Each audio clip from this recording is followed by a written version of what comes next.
আজকে রান্না করছি নরম তুলতুলে মাছের ডিমের ডালনা। তার জন্য মাছের ডিমটা ভালোভাবে পরিষ্কার করে বড় চামচের 2 চামচ বেসন, সামান্য লঙ্কার গুঁড়ো, সামান্য হলুদ গুঁড়ো, স্বাদ অনুযায়ী লবণ দিয়ে প্রায় 5 মিনিট ধরে মাখতে হবে। বেশিক্ষণ ধরে মাখলেই কিন্তু মাছের ডিমটা নরম হবে। এদিকে কড়াইয়ে সরষের তেল দিয়ে দিয়েছি। তেলটা গরম হয়ে যাওয়ার পর মাছের ডিমের গোলাটা চামচ দিয়ে দিলাম। গ্যাস সিম করে 5 মিনিট মতো এদিক ওদিক করে ভেজে নিচ্ছি। একদিকটা ভাজা হয়ে গেছে, এবার উল্টে পাল্টে নিয়ে আরেক দিকটাও বেশ ভালোভাবে ভেজে নিচ্ছি।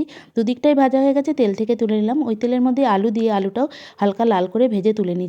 তেলের মধ্যে তেজপাতা আর জিরে ফোড়ন দিয়ে মিডিয়াম সাইজের 2টো পেঁয়াজ কুচি করে রেখেছিলাম, সেটা ভেজে নেওয়ার পর একটা মিডিয়াম সাইজের টমেটো কুচি দিয়ে সামান্য লবণ দিয়ে ভেজে নিলাম। এবার 1 চামচ আদা বাটা, 1 চামচ রসুন বাটা, জিরের গুঁড়ো, ধনের গুঁড়ো, স্বাদ অনুযায়ী লঙ্কার গুঁড়ো, সামান্য হলুদ গুঁড়ো আর কাশ্মীরি লঙ্কার গুঁড়ো আর লবণ দিয়ে বেশ খানিকক্ষণ কষিয়ে নেওয়ার পর ভাজা আলুগুলো দিয়ে সামান্য জল দিয়ে মিনিট 5 মতো কষিয়ে নিলাম। ভালোভাবে কষানো হয়ে গেছে, এবার পরিমাণ অনুযায়ী জল দিয়ে দিলাম। আলুটাও সিদ্ধ হয়ে গেছে। ডিমগুলো দিয়ে গরম মশলার গুঁড়ো ছড়িয়ে নামিয়ে ফেললাম।